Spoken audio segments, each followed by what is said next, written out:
నమస్తే madam. So, ఎవరికి నీ ఓటు?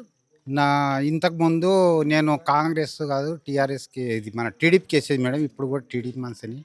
కాకపోతే మాత్రం ఇప్పుడు గవర్నమెంట్ చాలా మంచి పనులు చేస్తుంది. అన్ని పనులలో మంచి పనులు చేస్తుంది. ఆళ్ళ ఇల్లైతే ఏడుందో ఆళ్ళ జాగా మీదనే ఇల్లు కట్టిస్తుంది గవర్నమెంట్‌కి. రేవంత్ రెడ్డి సారు ముఖ్యమంత్రిగా ఉండి మంచి పనులు చేస్తుంది కాబట్టి నేను కూడా ఇయాల కూడా నేను కాంగ్రెస్‌నే. రేవంత్ రెడ్డి మంచినే. అప్పుడు రేవంత్ రెడ్డి మంచినే. ఇప్పుడు కూడా రేవంత్ రెడ్డి మంచినే. కాకపోతే మాత్రము మా సర్పంచి ఇంతకుముందు ఉన్న సర్పంచి ఏమి చేయలేదు.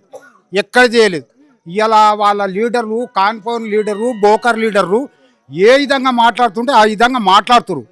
కానీ అవి కాని మాటలు మాట్లాడితే మాత్రం ఎవరు సహించరు మేడం. ప్రస్తుతం మీ ఊర్లో ఉన్న సమస్యలేంటి? చాలా ఉన్నాయి మేడం. చిన్న చిన్న సమస్యలు ఉండే ఉంటాయి. కానీ ఏ సమస్య తీర్చుండు సొంతం ఆయన ఇంటి ముందర రోడే చక్కని చేసుకోలేదు.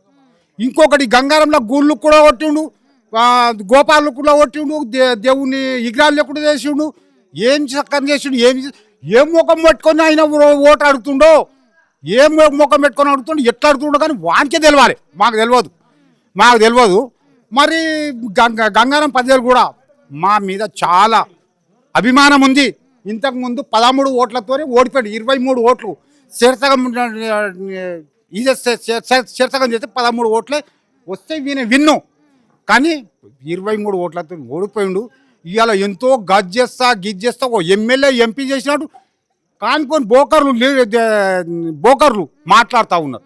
కానీ జిందగీలా గెలవలేరు. మా క్యాండిడేట్ మా సర్పంచ్ దేవేందర్ నాయక్ 150 ఓట్లతో మెజార్టీతో గెలుస్తున్నాం మేడం. కత్తెర గుర్తుకే మా ఓటు. వాళ్ళ గవర్నమెంట్ ఉన్నప్పుడు కేసీఆర్ ఉన్నప్పుడు ఏడో డబల్ బెడ్రూమ్ కట్టిండు. ఎక్కడ తెచ్చిండు మేడం? ఎక్కడో సిటీకెళ్ళి తెచ్చి ముస్లిం తెచ్చి ఆడ పెట్టిండు. మా ఊరు చుట్టుముట్టు ఉన్నారు. ఎవరికైనా ఇవ్వచ్చురా మేడం?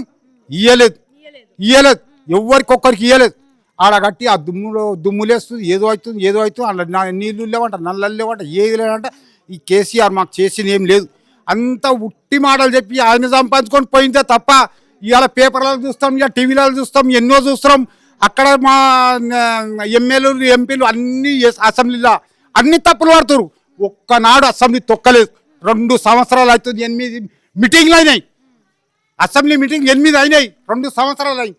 ఇప్పటి కూడా మీటింగ్కు మనవి చేసి మా రేవంత్ రెడ్డి ముఖ్యమంత్రి 10 సార్లు పిలిచినా కూడా ఒక్కసారి పోలేదు. దొంగతనం చేయడానికి భయం. దొంగతనం చేసినోడు ఎందుకు పోతాడు? పోడు కదా. ఇది మా గంగారం గ్రామ ప్రజలకు మా దేవేందర్ నాయక్ని బంపర్ మెజార్టీతోని గెలిపించి గ్రామ పంచాయతీ వరకు తీసుకుపోయి మా సర్పంచ్గా తీసుకెళ్ళాలని చెప్పి నా యొక్క మనవి. సో చూశారు కదా, ప్రస్తుతం మన తెలంగాణ రాష్ట్రంలో వచ్చేసరికి గ్రామ పంచాయతీ ఎలక్షన్స్ అయితే చాలా జోరుగా సాగుతున్నాయి. 2 విడతలు అయితే పూర్తయి, 3వ విడత అయితే ఇప్పుడు ప్రస్తుతం స్టార్ట్ కాబోతుంది. అలాగే ఇప్పుడు మనం ప్రస్తుతం మహేశ్వరంలో ఉన్నామన్నమాట. ఇక్కడ ఏంటంటే కాంగ్రెస్ తరపు నుంచి సర్పంచ్గా పోటీ చేస్తున్నారు మునావత్ దేవేందర్ నాయక్ అనమాట. సో ఆయన్ని సపోర్ట్ చేయడానికి AICC national coordinator OBC department Karnataka state incharge Nandimandalam Venugopal గారు అయితే వచ్చారు. సో ఇది వాటి స్పెషల్ న్యూస్. అలాగే ఇక్కడ అందరూ కూడా కాంగ్రెస్కి అయితే సపోర్ట్ చేస్తున్నారు. మొదటి 2 విడతల్లో కూడా కాంగ్రెస్ అత్యధిక మెజారిటీతో అయితే గెలిచింది. సో ఈ 3వ విడతలో కూడా సో కాంగ్రెస్దే గెలుపు అని చెప్పేసి చాలామంది అయితే చెప్తున్నారు. సో ఇప్పుడు ఇక్కడ మహేశ్వరంలో కూడా కాంగ్రెస్కి సపోర్ట్ అయితే ఉంది. సో చూడాలి 3వ విడత ఎన్నికలు రిజల్ట్స్ కూడా.